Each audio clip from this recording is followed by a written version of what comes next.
Chers amis, je vous invite à vous mobiliser en grand nombre pour aller signer la pétition relative à l'idée de loi sur la grâce citoyenne.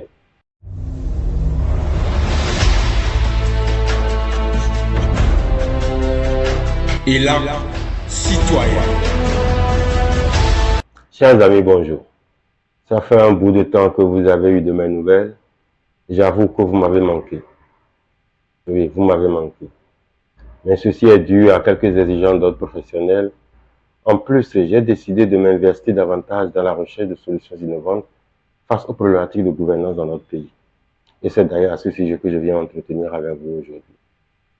Mais avant d'aborder l'objet de ma démarche d'aujourd'hui, je voudrais exprimer ma proximité à l'endroit des forces de défense et de sécurité de notre pays. Ces hommes et femmes qui ont décidé de sacrifier leur vie pour nous garantir notre sécurité, assurer notre tranquillité. Voilà. Je voudrais leur exprimer ma proximité et avoir une pensée pieuse pour ces soldats qui sont tombés suite à l'attaque djihadiste dans le nord du pays. Je suis très meurtri par une telle situation. Et je souhaite vraiment que la solidarité citoyenne nous permette de venir à bout de ce fléau-là qui constipe sérieusement les efforts de développement consentis douloureusement par le peuple, hein, que vraiment que cette solidarité citoyenne nous permette de venir vraiment à bout du fléau qu'est le terrorisme. Alors, le podcast d'aujourd'hui, c'est un break que je fais. Un break parce que j'avais décidé de garder un peu le silence pour me pencher sur des problématiques de gouvernance. Mais là, je viens vous aborder sur une situation qui prévaut dans notre pays.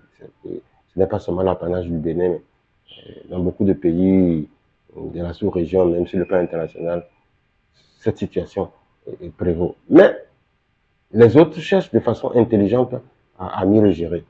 C'est le problème des personnalités qui sont en conflit avec les valeurs de la République. Ceux-là qui sont reconnus coupables d'un quelconque délit, qui sont jugés. Vous voyez, ici au Bénin, quand ils sont jugés, ceux qui n'arrivent pas à s'enfuir loin du pays sont emprisonnés et ils sont là, cloîtrés dans les 4 murs d'une prison. Et les compétences qu'ils portent, ces compétences ne sont même pas mises à contribution pour le développement de ce pays. Vous voyez, les pays développés continuent toujours de chasser des compétences. Ils en ont, hein, ils ont beaucoup de compétences, mais ils continuent de chasser les compétences. Des pays sous-développés ou très peu développés comme les nôtres, comme le Bénin, qui a encore presque tout, qui a presque tout à refaire, peut-ils se permettre le luxe de gaspiller ces compétences là où les autres se battent pour les récupérer. Vous voyez, ceux qui s'enfuient, qui vont à l'extérieur du pays, c'est tellement qu'ils seront mis à contribution pour ceux qui recherchent de telles compétences. Ceux qui sont dans le pays qui n'arrivent pas à s'enfuir, qu'on emprisonne, ils sont là, cloîtrés dans les 4 murs de la prison et leurs compétences sont gaspillées. Alors, moi, mon problème, c'est ceci. Nous pouvons ne pas trouver une formule qui, bien que ces gens-là soient condamnés et qu'ils doivent exécuter leur peine, on trouve des alternatives pour leur permettre d'exécuter leur peine, mais de mettre leurs compétences à contribution pour le développement de notre pays. Je parle de ces acteurs politiques, de ces hauts fonctionnaires de l'État, de ces grands opérateurs économiques qui ont des compétences avérées et reconnues. Voyez-vous, quelqu'un comme Joël Aïvo, qui est un expert constitutionnaliste, qui est reconnu au-delà de nos frontières comme une intelligence en matière de droit constitutionnel, qui depuis un certain temps est sous les verrous. Il a été certes condamné par la justice, mais quelqu'un comme Joël Aïvo qui a une compétence avérée, moi je pense qu'on peut trouver des alternatives pour lui permettre d'accomplir sa peine en étant utile à la communauté. Vous voyez, au lieu qu'il soit là enfermé dans les 4 murs d'une prison et avec une compétence qui est là et qui ne sert pratiquement à rien. Il y a encore bien d'autres. J'ai juste pris l'exemple de Joël Aïvo pour illustrer ce que je suis en train de dire. Alors, par rapport à cette situation, moi j'ai réfléchi et c'est là où j'ai eu l'idée de la loi sur la grâce citoyenne.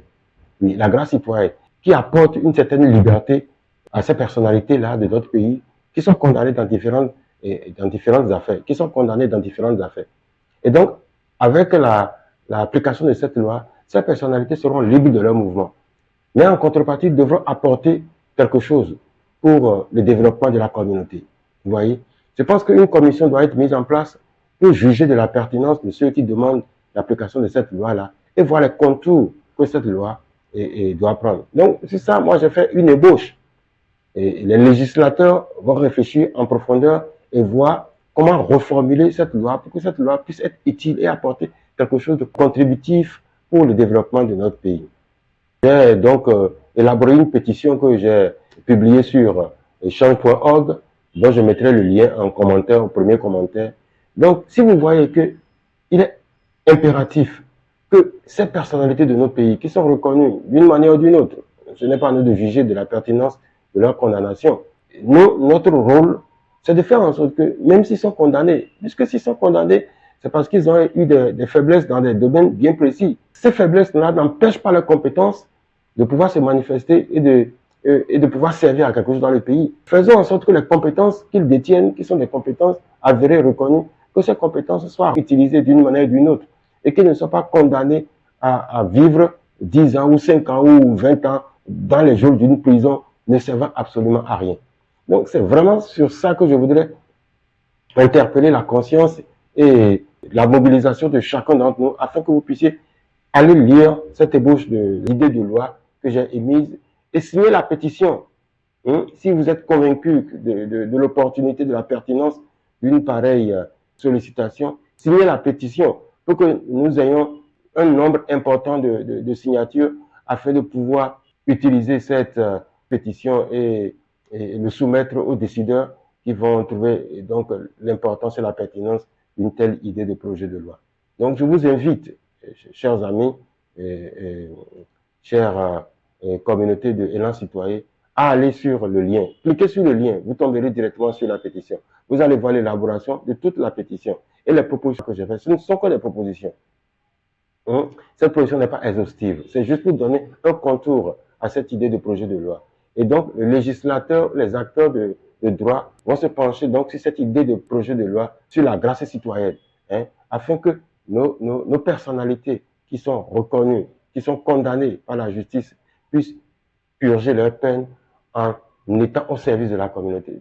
Tout sera mis en place pour que ceux-là puissent quand même apporter leur savoir-faire, mettre leurs compétences véritablement au service de leur communauté et que nous cessons de gaspiller nos compétences parce que quelqu'un l'avait déjà dit, nous sommes un désert de compétences et quand on a un désert de compétences, les quelques-uns qu'on a, on ne les gaspille plus, on ne les néglige plus. Ils sont coupables, d'accord, on les sanctionne, on les donne la sanction qui correspond à la gravité de leur culpabilité. Mais en même temps, on essaie de faire en sorte que leurs compétences soient utilement exploitées pour le bien-être de la communauté, pour le développement de la nation. C'est sur ça que je voudrais finir et vous inviter sincèrement à vous mobiliser pour aller signer cette pétition, la grâce citoyenne. Merci et à la prochaine fois.